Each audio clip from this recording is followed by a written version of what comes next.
Assalamualaikum warahmatullahi wabarakatuh. My name is Noor Azizah and I'm from class C 2020. Now I would like to present the material about sentence processing. Okay, for the first material is about model of parsing, two-stage model.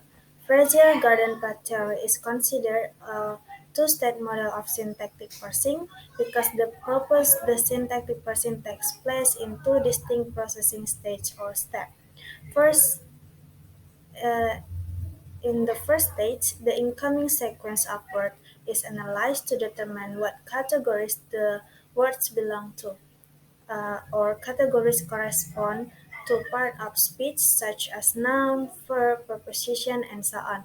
Once the categories have been identified, the parsers can build a syntactic structure for the sequence. And the second stage is sentence interpretation. Standard meaning is computed by applying semantic rules to the structure input. Next, about model of parsing, constraint-based model. There are two critical differences between the garden path and constraint-based model. The first is that rather than building one structure at a time, constraint-based parsers are capable of pursuing multiple structure possibilities simultaneously. Constraint-based processes represent different aspects of sentences, including their syntactic structure, as pattern of activation spread across a large number of interconnected processing units.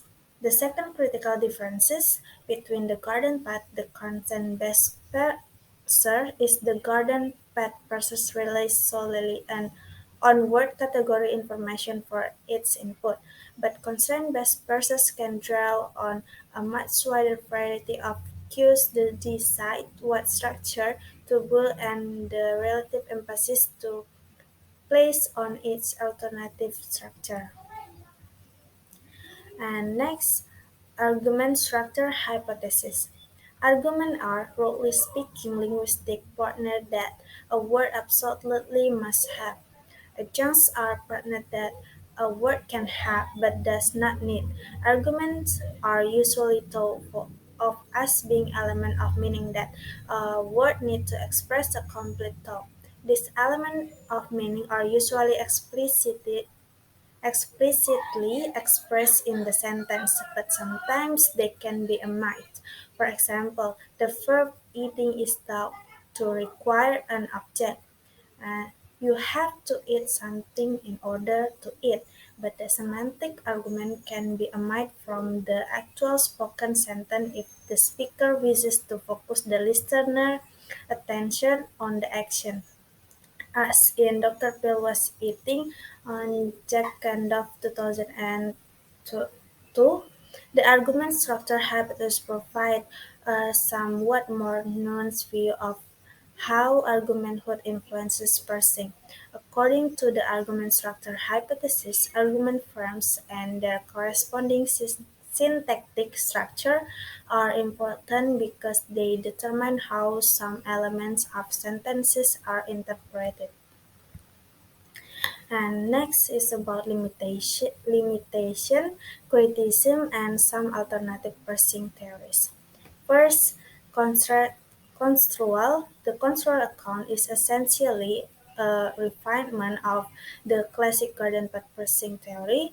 Construals retain the idea that parsing occurs in discrete stage, but it adopts the idea that context can influence which structure the parser prefer and the idea that the parsers can sometimes build multiple structures simultaneously.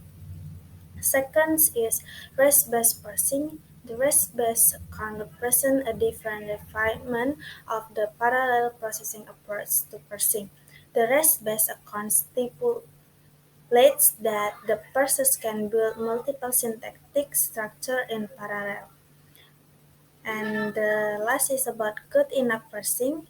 Fernando Ferrer's good enough parsing hypothesis represents a recent, more radical departure from the classical approaches to parsing and interpretation.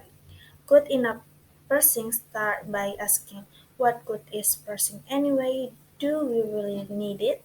The short answer to this question is sometimes we don't need syntax and parsing at all. And for the last material is about parsing long-distance dependencies. According to some linguistic count, sentences where all the dependencies are local are parsed by associating words directly with one another, but long-distance dependencies are processed by associating fillers with gaps rather than by associating fillers directly with the word that govern how they are to be interpreted. Thank you. That's all from me. Wassalamualaikum warahmatullahi wabarakatuh.